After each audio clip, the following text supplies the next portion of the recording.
As a user experience designer in the product world, I firmly believe that you should test your product with real users before you feel that it should be. And this was definitely before I felt that my product was ready. I didn't have almost anything finished.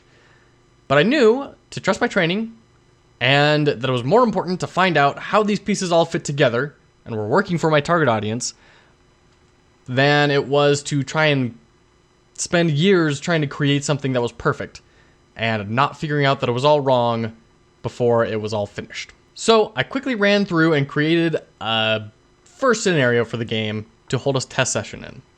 Kobolds were attacking a human village because the humans were deforesting the nearby mushroom swamp forest, causing the local swamp monsters, we'll see more of those later, start encroaching on the kobolds' territory. And that was it.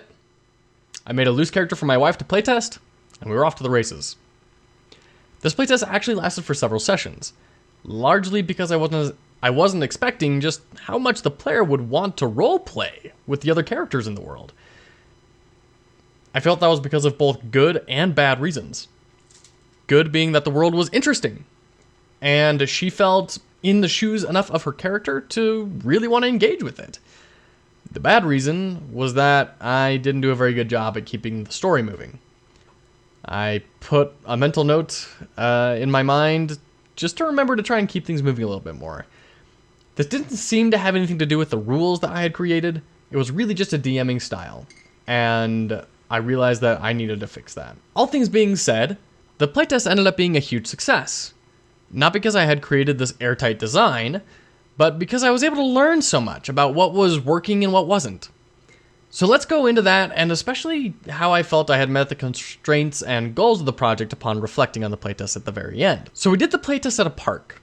So while it wasn't exactly hiking, which was one of our big constraints, it was still a good environment for that relevant area. I also made sure that this playtest would be with my wife, and that's important because she is half of my target audience, the other half being me. So I figured once I have a solid game working for the target audience, the two of us, then I could try and expand it into other areas and see if more people would enjoy it. So let's talk about how the actual game went. Everything started off really well, with the player successfully gaining the trust of the human colonists, gathering the needed information, setting out on the quest. She even recruited a random NPC to be her guide to take her to the kobolds. The player and the NPC departed into the woods, and we had a few role-playing opportunities during the multi-day voyage to arrive at the kobolds. I wasn't really expecting much to happen here, but the player really took charge and created a story for her character. The only problem being that this took quite a lot of time from the main story plot. I do think it's fine to have subplots. In this case, she was trying to seduce her NPC companion into being her boyfriend, but these subplots have to serve a greater purpose of trying to build up the main storyline, or trying to provide a relief from the tension of the main storyline.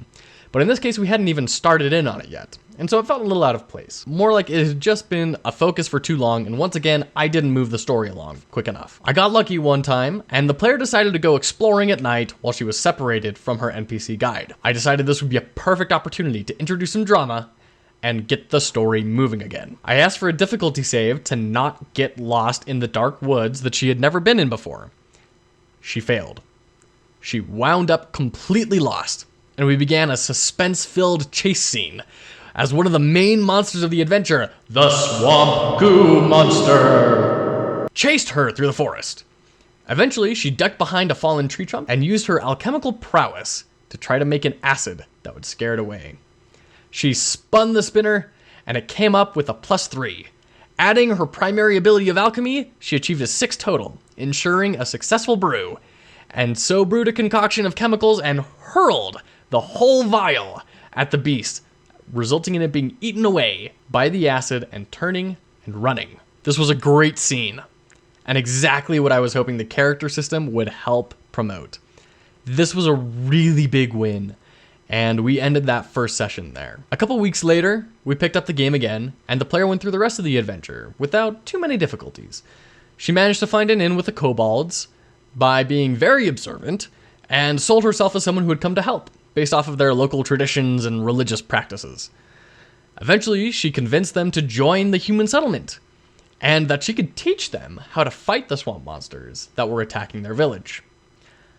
On the surface, it sounds like it all went well, but there were a lot of feelings that I just can't quite convey here. Overall, I just felt like the game was empty.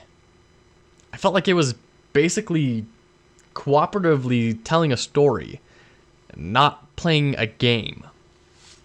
There just wasn't enough bite to the rule system to provide a real framework within which interesting and unique interactions could happen. Much less, it didn't satisfy the goals of the project. I left it feeling really negative about quite a lot of things. I was kind of depressed about it.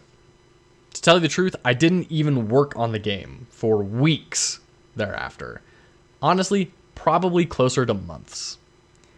I just had no real motivation to do anything on it. And so next time, we'll talk about how I came out of that.